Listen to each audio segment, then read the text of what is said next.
Hi viewers, welcome to my YouTube channel. ఈరోజు మనము Microsoft ఆఫీస్లో ఎక్సెల్ అనే ఒక సాఫ్ట్వేర్ గురించి మనం తెలుసుకుందాం. Microsoft Excel. So Microsoft word గురించి మనము ఆల్రెడీ చూసాం. సో వర్డ్ వల్ల అడ్వాంటేజెస్ తెలుసుకున్నాము, అలాగే అందులో ఉండే ట్యాబ్స్ గురించి తెలుసుకున్నామండి. సో నెక్స్ట్ మనము మైక్రోసాఫ్ట్ ఎక్సెల్ గురించి మనం తెలుసుకోవాలి. సో ఎక్సెల్ అనేది వర్డ్తో పోల్చుకుంటే చాలా డిఫరెన్స్ అండి, చాలా డిఫరెంట్గా ఉంటుంది. సో వర్డ్ అనేది ఎలాగైతే మనకు ఒక వైట్ పేపర్ ప్రొవైడ్ చేస్తుందో, ఎక్సెల్ అనేది మనకి ఆటోమేటిక్గా ఒక టేబుల్ ఫార్మాట్ని మనకి షీట్ రూపంలో ఇచ్చేస్తుందండి. సో కాబట్టి మనం మైక్రోసాఫ్ట్ వర్డ్లో ఒక ఫైల్ తయారు చేస్తే దాన్ని మనం డాక్యుమెంట్ అంటామండి. ఆ డాక్యుమెంట్లో ఉన్న వాటిని మనం పేజెస్ అని పిలుస్తాం. అలాగే మైక్రోసాఫ్ట్ ఎక్సెల్లో మనం తయారు చేసే ఫైల్ని మనం బుక్ అంటామండి. ఆ బుక్లో ఉండే పేజెస్ని మనం షీట్ అని కూడా పిలుస్తాం.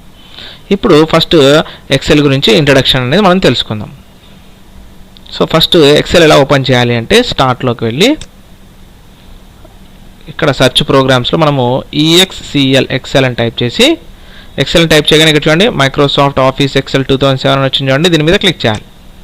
క్లిక్ చేస్తేనే మనకి మైక్రోసాఫ్ట్ ఎక్సెల్ మెయిన్ విండో అనేది ఓపెన్ అవుతుందండి. ఇది మైక్రోసాఫ్ట్ ఎక్సెల్ యొక్క మెయిన్ విండో. ఇక్కడ మీరు బాగా గమనిస్తే వర్డ్ ఓపెన్ చేసినప్పుడు మనకి ఎలాగైతే బ్లాంక్ పేజ్ వచ్చిందో, ఎక్సెల్ ఓపెన్ చేస్తే చూడండి మనకి ఏమైంది, కాలమ్స్ రోస్ అనేవి చూపించాను చూడండి. కాలమ్స్ అలాగే రోస్ చూపిస్తుంది. అలాగే ఇక్కడ మీరు బాగా గమనిస్తే వర్డ్ ఓపెన్ చేస్తే మనకి ఎన్ని పేజెస్ వచ్చాయి, ఓన్లీ 1 పేజ్ మాత్రమే. బట్ ఎక్సెల్ ఓపెన్ చేస్తే మనకి 3 షీట్స్ అని వస్తాయి చూడండి. Sheet 1, sheet 2, sheet 3. వీటి కౌంట్ కూడా పెంచుకోవచ్చు అండి, అది ఎలా అనేది మరీ చూద్దాం. ఫస్ట్ బేసిక్గా అయితే మనకి ఎన్ని షీట్స్ చూపిస్తుంది, 3 షీట్స్ అనేవి వస్తాయండి. సో షీట్ అనేది ఎలా ఉంది, మనకి కాలమ్స్ రోస్తో ఉందండి. మరి ఈ కాలమ్స్ రోస్ ఎందుకు డివైడ్ చేసి ఇచ్చారు అంటే, ఇక్కడ ఎక్సెల్ అనేది మెయిన్గా మనము అకౌంట్స్ పర్పస్ ఉపయోగిస్తాం. అకౌంట్స్ అంటే క్యాలిక్యులేషన్స్ పర్పస్ మైక్రోసాఫ్ట్ ఎక్సెల్ అనేది చాలా చాలా చాలా యూస్ఫుల్. ఇక్కడ మనము వర్డ్లో చేసినట్లుగా లెటర్స్ చేయడం కానీ, అయితే ఏదైనా అప్లికేషన్ చేయడం కానీ ఇక్కడ కొద్దిగా కష్టం అండి. బట్ ఈ ఎక్సెల్ అనేది ప్యూర్గా క్యాలిక్యులేషన్స్ చేయడం కోసం ఉపయోగిస్తామండి. క్యాలిక్యులేషన్స్ అంటే ఇప్పుడు శాలరీ పర్టికులర్స్ కావచ్చు, మార్క్ లిస్టులు కావచ్చు, అకౌంట్స్ కావచ్చు, మనం రాయడానికి ఈ ఎక్సెల్ అనేది ఉపయోగిస్తాం. అది ఎలా చేయాలనేది మరి ఆన్గోయింగ్ వీడియోస్లో చూసామండి. ఫస్ట్ అసలు ఎక్సెల్ యొక్క ఇంట్రడక్షన్ గురించి మనం తెలుసుకుందాం. చూడండి, ఎక్సెల్ ఓపెన్ చేయగానే మనకి ఫస్ట్ షీట్ 1లో ఉన్నామండి. ఇక్కడ ABCD అని వచ్చాయి చూడండి. వీటిని మనం కాలమ్స్ అంటామండి. సో ఈ కాలమ్స్ నేమ్స్ అనేవి ఎక్సెల్లో మనకి ABCDలతో డిఫైన్ చేశారండి. మరి ఎన్ని ఉంటాయి ఈ కాలమ్స్ అంటే కనుక మనకి జనరల్గా ఆల్ఫాబెట్స్ ఎన్ని ఉంటాయి, మనకి జెడ్. మరి జెడ్ అయిపోగానే చూడండి ఇక్కడ ఏమవుతుందంటే కాలమ్ నేమ్ చేంజ్ అయ్యింది చూడండి, AA అని స్టార్ట్ అయింది. ఇట్లా AA అయిపోయినాక ఏమవుతుంది మనకి AZ తర్వాత చూడండి మళ్ళీ ఏం స్టార్ట్ అయింది మనకి BA. ఇట్లా మరి ఎన్ని కాలమ్స్ ఉంటాయి అంటే కనుక ఎక్సెల్లో మనం కీబోర్డ్లో కంట్రోల్ పట్టుకొని రైట్ యారోని ప్రెస్ చేయగానే లాస్ట్ కాలమ్ నేమ్ దగ్గరికి వెళ్ళిపోతాం.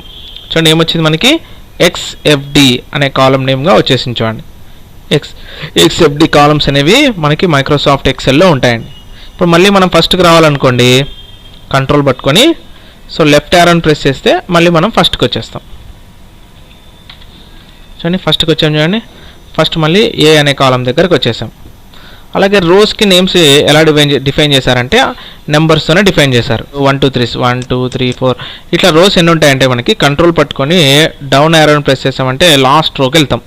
చూడండి రోస్ ఎన్ని ఉన్నాయి మనకి ఇక్కడ 10,48,576 మనకి రోస్ అనేవి ఉన్నాయండి. 10,48,576. మళ్ళీ పైకి వెళ్ళాలనుకోండి కంట్రోల్ పట్టుకొని అప్ యారో ప్రెస్ చేసామంటే పైకి వచ్చేస్తాం. చూడండి సో కాలమ్స్కి అయితే పేర్లు ఏమున్నాయి మనకి ఆల్ఫాబెట్స్ ఉన్నాయి కాబట్టి ABCDస్తో మనకి ఇక్కడ కాలమ్ నేమ్స్ అనేవి ఉంటాయండి. సో కాలమ్స్ మనం రైట్ యారోతో మనం మూవ్ చేసుకోవచ్చు. ఒకేసారి లాస్ట్ కాలంలోకి వెళ్ళాలనుకోండి కంట్రోల్ పట్టుకొని రైట్ యారోని మనం ప్రెస్ చేసామంటే లాస్ట్ కాలంలోకి వెళ్తాం. లాస్ట్ కాలం నేమ్ వచ్చేసి మనకి XFD అండి. XFD అనేది లాస్ట్ కాలం నేమ్. అదే నెంబర్ ప్రకారం చెప్పాలంటే మైక్రోసాఫ్ట్ ఎక్సెల్ 2007లో మనకి 16,384 కాలమ్స్ అనేవి ఉంటాయి. ఓకే, ఇక్కడ మీకు కాంపిటేటివ్ ఎగ్జామ్లో అడిగినా కూడా మనం గుర్తుపెట్టుకోవాలండి టోటల్ కాలమ్స్ ఎన్ని ఉంటాయి మనకి. సో XFD ఆర్ 16,384 అండి.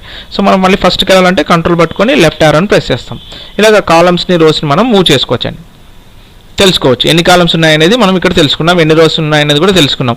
నెక్స్ట్ ఈ రోసు కాలమ్స్ కలిసిన తర్వాత వచ్చిన ఈ బాక్సెస్ని మనం బాక్స్ అనకూడదండి, దీన్ని మనం సెల్ అనాలి. సో సెల్ అంటే ఏమంటే intersection of A column and రో అండి.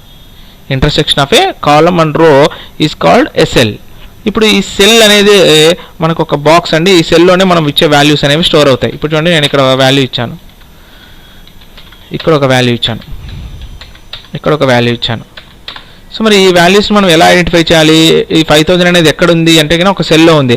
మరి ఆ సెల్ నేమ్ అనేది మనం ఎలా తెలుసుకోవాలి అంటే ఇక్కడ చూడండి, దీన్ని నేమ్ బాక్స్ అంటామండి. దీని పక్కన ఉన్నదాన్ని ఫార్ములా బార్ అంటాము. సో ఈ నేమ్ బాక్స్లో మనం ఏ సెల్లో ఉన్నామనేది ఇక్కడ మనకి చూపిస్తుందండి.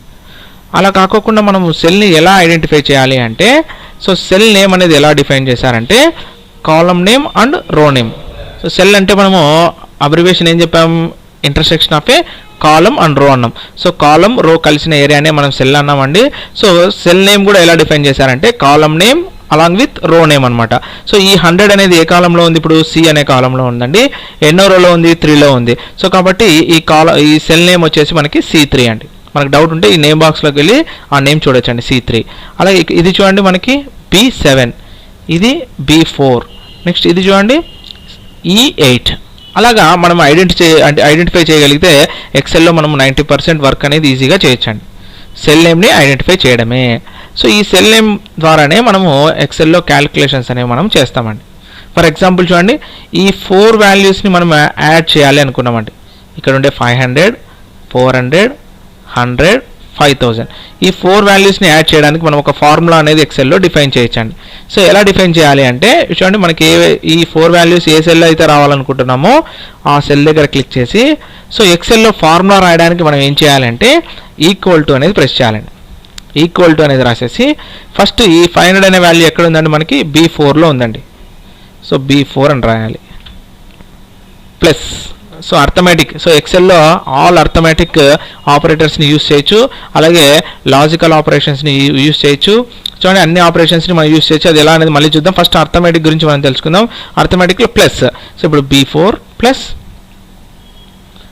B7 ప్లస్ C3 ప్లస్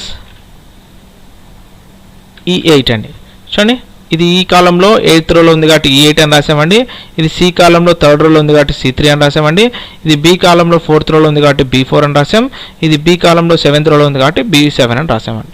ఇలా రాసేసి ఇక్కడ నేను ఎంటర్ని ప్రెస్ చేస్తున్నా. సో ఎక్సెల్లో ఫార్ములా అయిపోగానే ఎంటర్ ప్రెస్ చేయాలి. ప్రెస్ చేయడం ద్వారా ఏమైంది చూడండి, మనకి 6000 అనే ఒక టోటల్ వాల్యూ అనేది మనకి చూపిస్తుందండి. సో ఇలాగ సింపుల్గా మనము టోటల్ని చేయగలిగామండి. సో ఇలా చేయడం కాకుండా సో నేను దీన్ని ఇంకొక మెథడ్లో చేస్తున్నా. చూడండి ఎలా చేస్తున్నప్పుడు నేను equal to 500 plus 400 plus 100 plus 5000 అని చేశానండి. చేసి ఇప్పుడు ఎంటర్ ప్రెస్ చేశాను. సో ఇప్పుడు కూడా ఏమొచ్చింది మనకి 6000 టోటల్ వచ్చిందండి. ఇక్కడ 6000 వచ్చింది, ఇక్కడ 6000 వచ్చింది. మరి దానికి దీనికి డిఫరెన్స్ ఏమి అంటే ఇలా చేయడం ద్వారా మనం ఓన్లీ వాల్యూస్ని మాత్రమే టోటల్ చేసామండి. ఇక్కడ ఏ రెఫరెన్స్ని మనం యూస్ చేయకుండా డైరెక్ట్గా అక్కడ ఉండే వాల్యూని మనం టోటల్ చేయగలిగాం. బట్ ఇక్కడ పైన రాసిన ఫార్ములా అనేది మనం రెఫరెన్సెస్ ద్వారా మనము టోటల్ చేసాం. మరి రెఫరెన్సెస్ ద్వారా టోటల్ చేయడం వల్ల ఏమవుతుందంటే ఫ్యూచర్లో మనం ఈ రెఫరెన్సెస్లో ఉండే వాల్యూని చేంజ్ చేయగానే టోటల్ ఆటోమేటిక్గా చేంజ్ అయిపోతుందండి. ఫర్ ఎగ్జాంపుల్ ఇక్కడ 100 అని ఉందండి C3లో, నేను 100 కాకుండా ఇక్కడ 900 అని మార్చానండి. మార్చి ఎంటర్ ప్రెస్ చేశాను. ప్రెస్ చేస్తేనే ఇక్కడ ఆటోమేటిక్గా చూడండి టోటల్ చేంజ్ అయిపోయింది. చూడండి 6800. ఇక్కడ చూడండి 6000 అలాగే ఉంది. ఎందుకంటే ఇక్కడ మనం రెఫరెన్స్ని యూస్ చేయలేదు, ఓన్లీ వాల్యూని యూస్ చేసాం. రెఫరెన్స్ని యూస్ చేసి టోటల్ చేయడం వల్ల మనకి ఆటోమేటిక్గా ఆ రెఫరెన్స్ సెల్స్లో ఉన్న వాల్యూస్ చేంజ్ అయితే ఫార్ములా కూడా చేంజ్ చేసుకొని మనకి టోటల్ అనేది ఆటోమేటిక్గా అప్డేట్ అవుతుందండి. సో ఇలాంటి అడ్వాంటేజెస్ ఉన్నాయి కాబట్టి మనం మైక్రోసాఫ్ట్ ఎక్సెల్ని మనము క్యాలిక్యులేషన్స్ పర్పస్ యూస్ చేస్తామండి. ఓకే, సో నెక్స్ట్ వీడియోలో మనం దీనికి సంబంధించిన ఇంకా కొన్ని ఎగ్జాంపుల్స్ చూద్దామండి. సో ఫస్ట్ మనము ఇంట్రడక్షన్ కాబట్టి ఎక్సెల్ గురించి మనం ఇంట్రడక్షన్ అనేది తెలుసుకున్నామండి. ఈ వీడియో కనుక మీకు నచ్చినట్లయితే మా ఛానల్ని సబ్స్క్రైబ్ చేయండి, లైక్ చేయండి, షేర్ చేయండి. Thank you.